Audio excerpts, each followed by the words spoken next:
The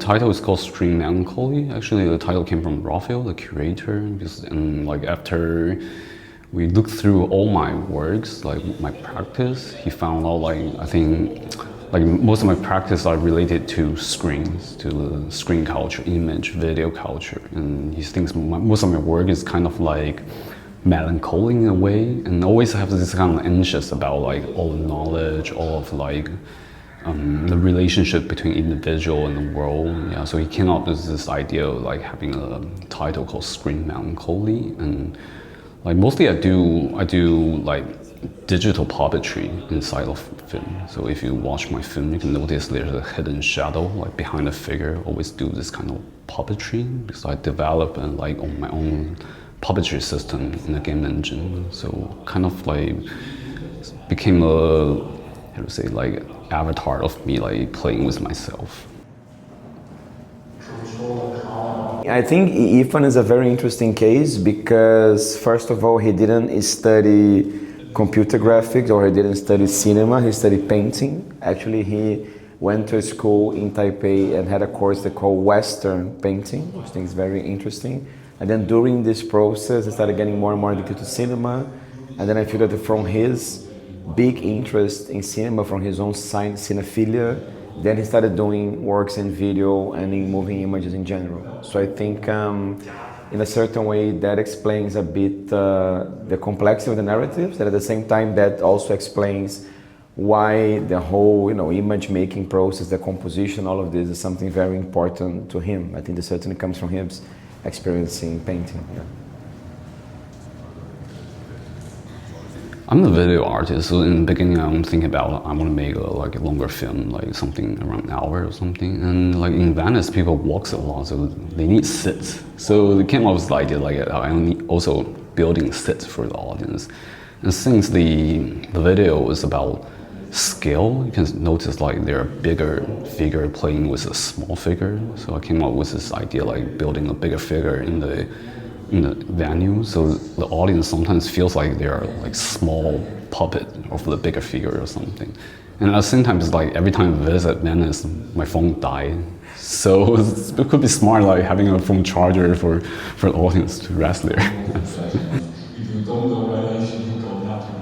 We got to know each other in a very random way, I would say, because I was doing a biennial in Brazil called the Mercosur Biennial that happened last year, but actually was supposed to happen in 24 in Porto Alegre, a city in the south of Brazil. And then in 2023, I was researching artists for the biennial, so I was basically Googling names that were listed in other biennials. Then I saw the list of Taipei Biennial. I mean, the biennial was not open yet, but I was like researching all the names there. Then I researched his name, fell in love with the practice. I don't remember exactly how it happened, but I dropped him a message or via Instagram or sent him an email, I don't remember exactly. I had a studio visit that was amazing, then invited him for the biennial. And then when he got invited to work here and do the Taiwan exhibition here in Venice, I think it was a very interesting process because we didn't know each other in person. So we only got to know each other in person when we came together here to Venice to get to know the venue. Yeah. I think for past few years, I've been working on this kind of like machinima practice, which means like creating videos inside of game. This is like movement from 90s, but actually I try to like recreate this movement using the more modern tools. So the way I produce video actually start with like developing my own tools. In this case was like puppetry system in the game engine.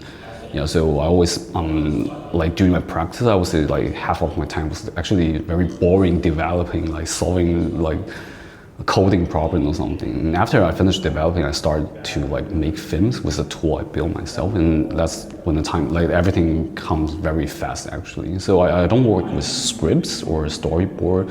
For me, like video creation is very intuitive process, more like a writing or something. And for me, it's like, how do I make this writing more intuitive, more like fast forward. And it can only achieve by like technologies. So at the same time, I think my practice is has a lot to do with like the relationship between like artists and technology. Because if you work with technology, you never start from scratch. You always has to work with some kind of framework. And for me, that's the most interesting part. Is you can recognize how this framework frame our world and how this framework recognize our world.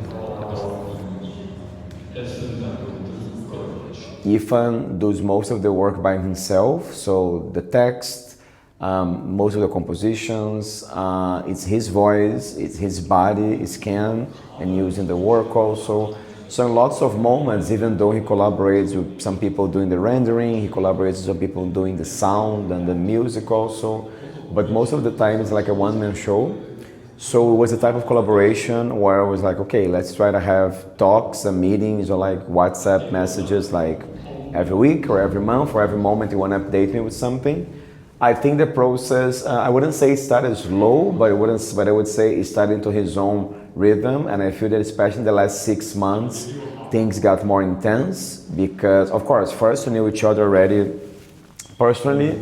Second, besides getting to know each other, I went to Taipei and we spent like some days together and finally got to know Taiwan. I think that changed everything. And then of course there was the pressure to define the things for the exhibition here. So I think the last 6 months, especially regarding the space, the sculptures, details of the work, of the 3 videos. I mean, some details are even very imperceptible, I think, to most of the audience, I think. So I feel the last months have been like more like a ping pong game, and the beginning of the collaboration, he went in a slower pace.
I've been trained as a painter, but I wouldn't say like realistic painter because I'm like so bad. I mean, I thought I was good, but eventually I was not so good. So I started painting when I was at university. But after that, I shipped to like media art or something. And but obviously I learned most of my skill in the YouTube, like how to edit a video, how to make animation, like VFX, I think I'm like the first generation, like YouTube learning generation. Yeah. So in my video work, you always found this kind of like tutorial style, like try to teach the audience something, because I think this kind of vibe came from the process I learned from YouTube.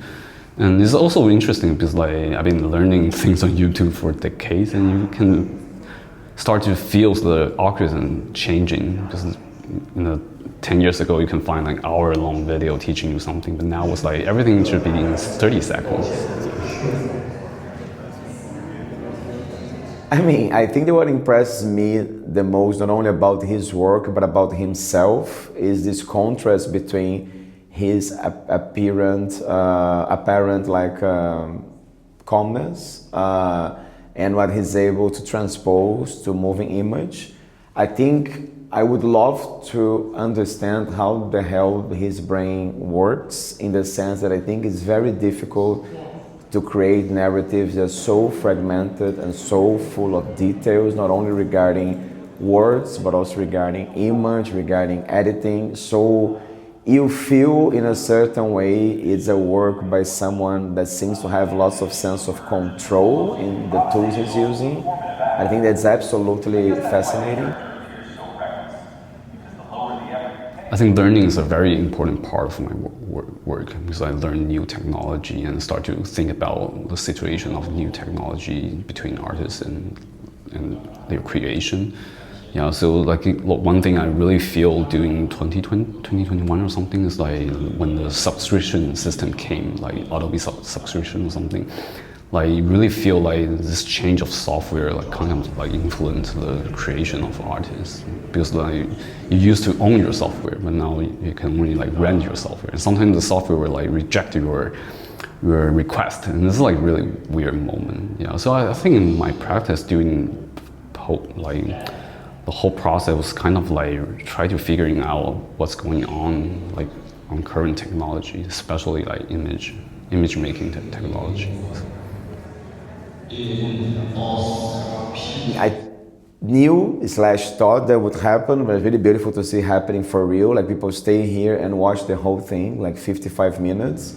And I think it has to do not only with how an amazing narrative maker Ifan is, but also the structure, like the furniture, the space to charge the phones, all of these things. I think that people feel cozy in the space. I feel it's a work that really echoes, especially with our generation, because I think we were raised a bit, before the internet came, and we saw how everything changed with internet until, lens and smartphones, etc. I felt especially that these guys from our generation that were watching the film yesterday and today get especially excited with it.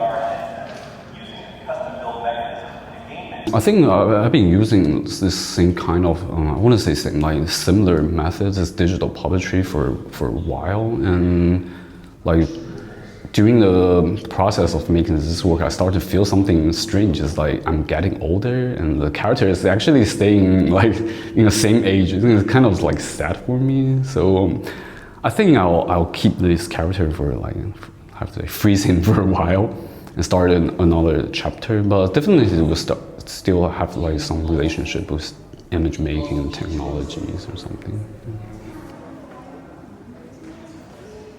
Not only this exhibition, but all the previous exhibitions that Taiwan organized here, by the way, in this space, in Palazzo delle Prigioni, help people to get to know artists from there. I remember, for example, a show I saw a few years ago, I don't remember exactly the year, but it was at the Xinxue exhibition here, and I really remember the show always, and I think it was beautiful. Lots of people that came here to see Ifan's work also remind of that exhibition precisely. So anyway, I think being here in Venice and being special in a place like San Marco, where you don't need to pay a ticket to enter, simply cross by, see our crazy banner and come in, I think it's being literally in the eye of the hurricane. So I think it's really nice for him, it's nice for everybody that work in the project, it's nice for the nation of Taiwan also. So I think it's a really interesting way to make the art scene there more and more known internationally.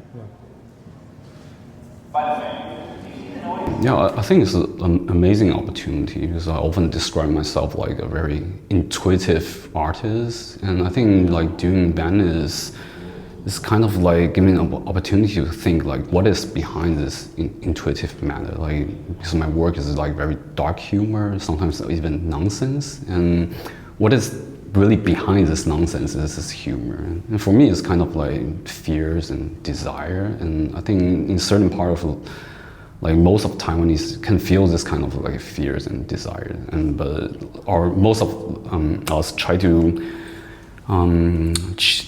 change or like convert this kind of fear into a very humorous manner.